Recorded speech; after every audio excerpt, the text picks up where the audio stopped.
ஒரு சிலருக்கு லக்னத்துக்கு 10ஆம் இடத்ததிபதி ஆட்சியாக இருக்கும் அல்லது உச்சமாக இருக்கும், ரொம்ப பவர்ஃபுல்லாக இருக்கும். ஆனால் அவங்க சொந்த தொழிலெலாம் பண்ண மாட்டாங்க, ஏதாவது ஒரு வேலைக்கு போயிட்டுருப்பாங்க. சிலருக்கு பார்த்தீங்கன்னா 10ஆம் இடத்ததிபதி வக்ரமாக இருக்கும், அல்லது 6, 8, 12 மறைஞ்சிருக்கும், அல்லது நீசமாக இருக்கும். ஆனால் அவங்க நல்லபடியாக தொழில் பண்ணிகிட்டு இருப்பாங்க. இப்போ இந்த இடத்துல ஒரு யோசனை வரும், இல்லை அவங்க நல்லபடியாக தொழில் பண்ணாலும் எண்ட் ஆஃப் த ரிசல்ட் நல்லா இருக்காது, கெட்டு போயிடுவாங்க அப்படின்ற மாதிரியான யோசனை தான் இருக்கும். அப்படிலாம் கிடையாது. நல்லா இருக்கான், நல்லாவே இல்லைன்னு வைங்க. ஆனால் எப்படி செய்ய விட்டுச்சு? சொந்த தொழில் செய்கிறாங்கல்ல, எப்படின்னா என்ன தசை நடக்குதுன்னு பாருங்கள் அந்த ஜாதகத்துக்கு. இப்போ உதாரணமாக குரு தசை நடக்குது.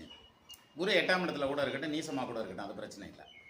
அந்த தசை நடத்தக்கூடிய கிரகத்துக்கு 10ஆம் இடத்ததிபதியும் 10ஆம் இடமும் வலுவாக இருந்தால் அந்த தசையில் அவங்களுக்கு சொந்த தொழில் செட் ஆயிரும், அவங்க வாட்டுக்கு ஓட்டிட்டு வருவாங்க. லக்னத்துக்கு 10ஆம் இடமும் ஸ்ட்ராங்காக இருந்துச்சுன்னு வைங்க, அந்த தொழில் வாழ்நாள் பூரா வரும். அப்படி இல்லாட்டா அந்த தசையோடு நின்று போயிடும்.